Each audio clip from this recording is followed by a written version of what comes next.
I had what I think was an interesting conversation the other day with one of my daughters, who I believe to be an ESFP, and I believe myself to be an ISFP. So we're similar in many respects, but certainly not precisely the same. And I have long held to the idea that the second cognitive function in each person's primary cognitive function stack works as sort of a primary servant to the first.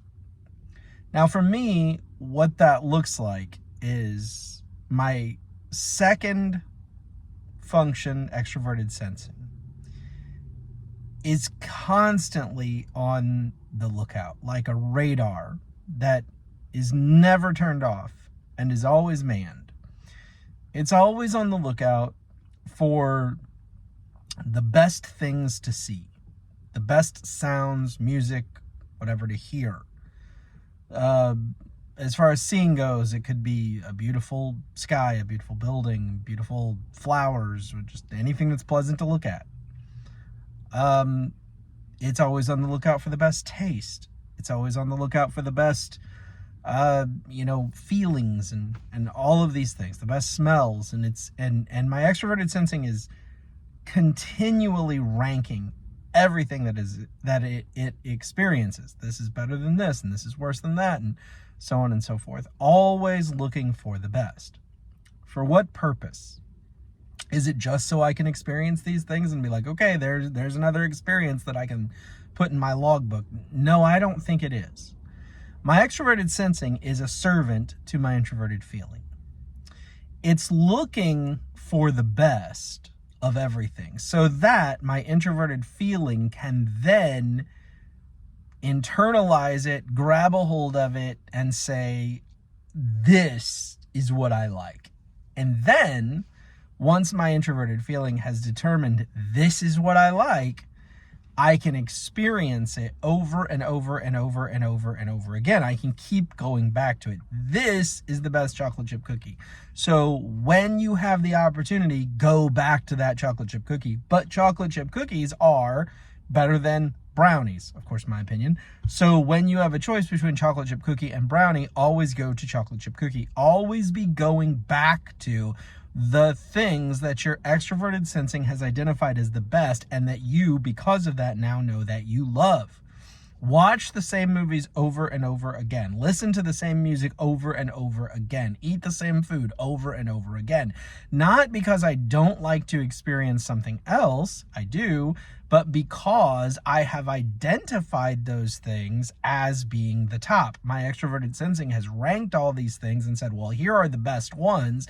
And so now my introverted feeling can grab onto them, say, I love this, and just bask in it. Experience it over and over and over and over again. But as I thought through this process, some personality types, I think, it makes total sense to this idea that their second function is sort of primary servant to their first function.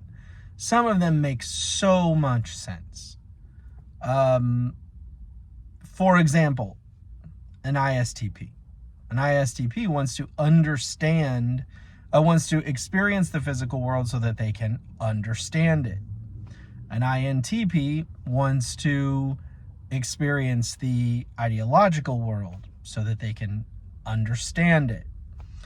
An ESTJ wants to put things in the physical world in order so that they function properly. These things make sense. But when I got to some personality types, the ESFP being one of them, it broke down in my mind. I thought, how can introverted feeling be the servant of extroverted sensing? How would that work? I don't understand what the point would be. I don't understand that dynamic. So I was explaining this theory to my daughter, to whom I believe to be an ESFP. And she said, well, actually, that makes perfect sense in my mind. And I said, well, help me understand, because I don't understand. And she said, and by the way, in her mind, if she is an ESFP, then introverted feeling, identifying the things that we like, identifying our values, what matters to us, would be servant to extroverted sensing, the prioritizing of the physical world and the experiential living within that physical world. How would that work? And she said, I like to go out and try all sorts of new things. And she does. She's extremely adventurous. She'll try anything. She ate crickets once. I mean, they were served as part of a deal at an event she was at. She'll try whatever. And she said, but I'm trying those things to, introverted feeling, find the ones that I like. And then when I find the ones that I like, I can experience the whole range of that. So it's kind of like this. She loves Star Wars. So do I. That's something that we have in common. We do a lot of Star Wars related activities together. We watch a lot of Star Wars together. But she has identified that she likes Star Wars, introverted feeling.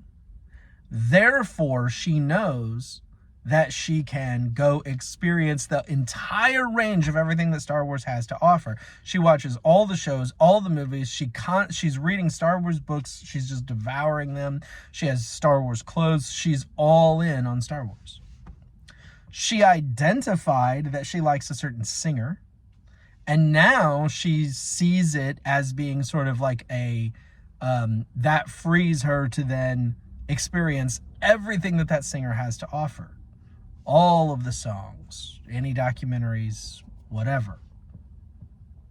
She has identified that she likes pasta, for example. So that tells her she wants to go experience extroverted sensing, all of the different types of pasta. She loves French fries. So I remember when she was little, she wanted to go throughout the world and try French fries at every restaurant that she could find. Try all the French fries because she likes French fries. And that it seems similar, but it's subtly very different from what my mind is doing, because my mind is not saying you like French fries, therefore go try them all. My mind is saying try all the French fries so that you can find the best one, so that you can just go back to eating that one over and over and over and over again. It's a subtle difference, but it's a difference. And these differences would therefore exist in the minds of all personality types that have their top two cognitive functions flipped. So in other words, the ENFP and the INFP. My wife is an INFP, and what does she do? She's always exploring the world of ideas, of metaphysics, of possibilities, things outside of the seen world, always ruminating on these things in her mind.